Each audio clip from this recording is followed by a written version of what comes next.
They did a painting competition where they asked some of the most famous painters in the world to paint peace.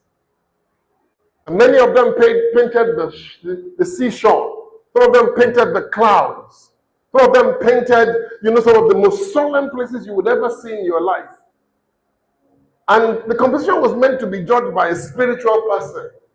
And that person wasn't convinced that any of those things was peace.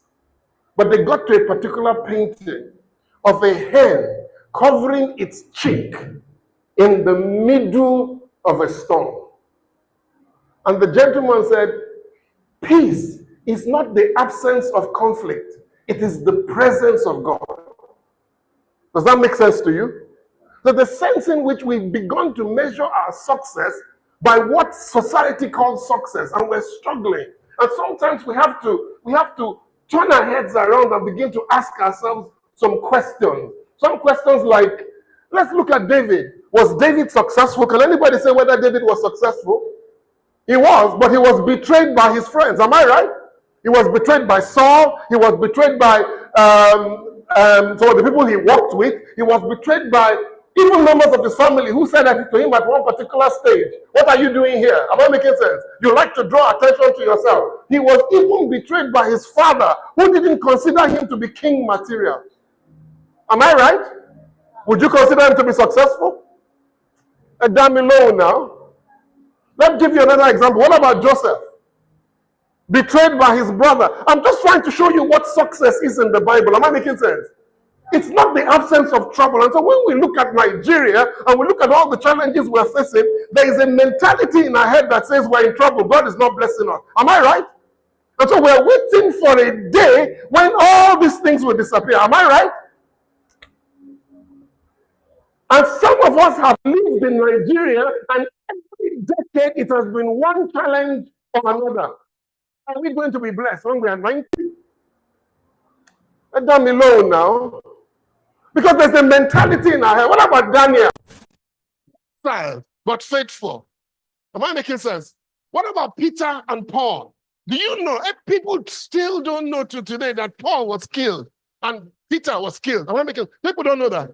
John was cast into in exile. He wasn't allowed to come back. So when you are judging your life, when you are looking at your life right now, when are you? I was telling Ola the other day, I said, Moses asked Pharaoh when there were frogs all over his kingdom. He said, Oga, when do you want the frogs to be removed? You know what he said? Who knows what he said? Tomorrow. In other words, he wanted one more night with the frog. And I remember this story I heard about one young boy who was schooling in Italy. This young boy, he was a Nigerian boy. They used to send him money from Nigeria, and it was very difficult for him to get his money. But at the bottom of his hostel where he lives were area boys. These area boys, every time he comes down, you know how area boys are. Most of you don't understand how area boys walk. They walk in gangs. And so there are so many of them that you can't say no. So every time he comes down, they'll say, we must polish your shoes. So he will give them his shoes to polish. He will pay 5 lead. Even when he has no money, they'll say, no, you must polish your shoes. So his food money, he will give it to them. So finally, one old man at the end of the corner of where he was living said to him, Oga, come. Let me talk to you. He says, those guys are taking your money away. He said, yes. He says, when they come tomorrow to polish your shoes, tell them you will polish it tomorrow.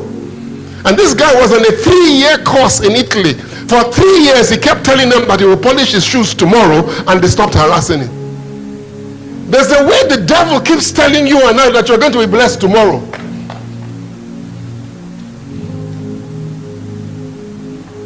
Am I right? Oh, tomorrow is going to be better. 2025 is going to be better. And what happens the minute you say 2025 is going to be better, you stop receiving the blessings of 2024.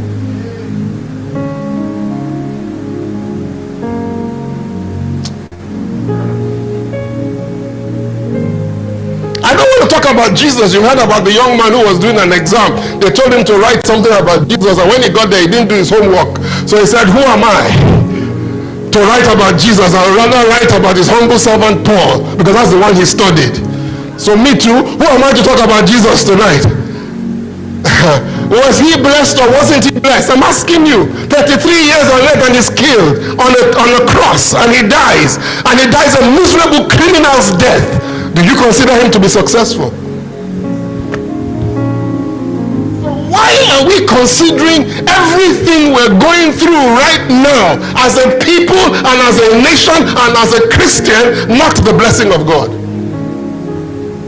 Nobody wants to answer me tonight.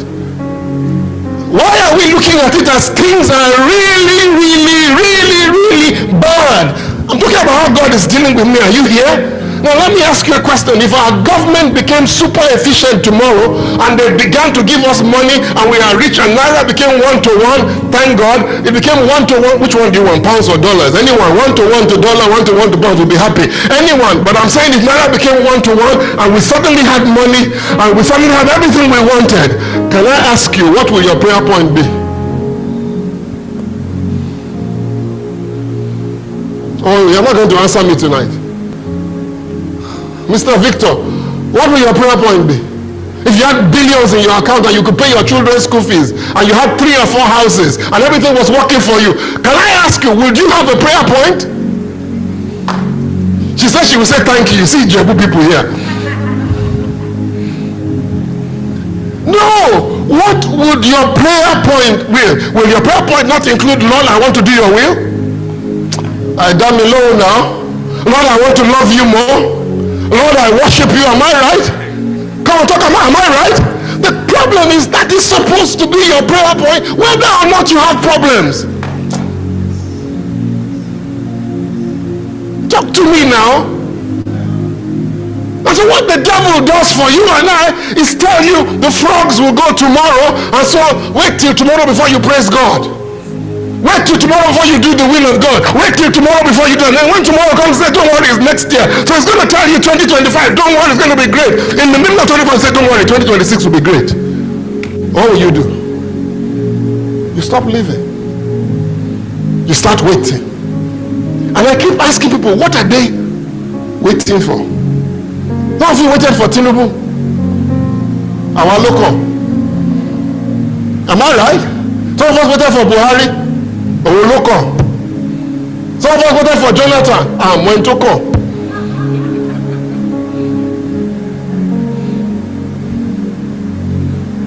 When are we going to stop and say no? What did he say? He says today is when? The day of salvation. Am I right? He didn't say tomorrow. God never said, you know why he can't say tomorrow? Who knows? Because a day with the Lord. So if God says, I'll see you tomorrow, aren't you in trouble?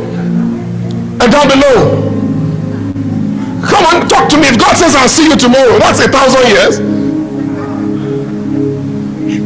The Bible says 1,000 years is a day and a day is 1,000 years. Talk to me now. How are you leaving me alone here? You know, Jimmy Carter died a few days ago. 100 years old. Amazing. Great man. But how many of you know he had only one term of presidency? He became president of America at a particular critical time of America. He was the first professing Christian president of the country that came out and said, I'm born again. You don't know that.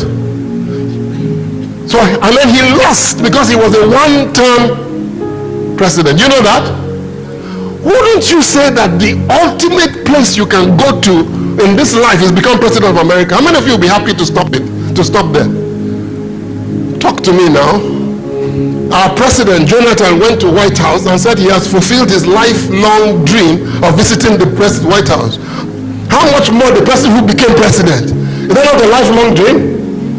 But guess what? He became more popular after his presidency. He even won a Nobel Prize in 2020.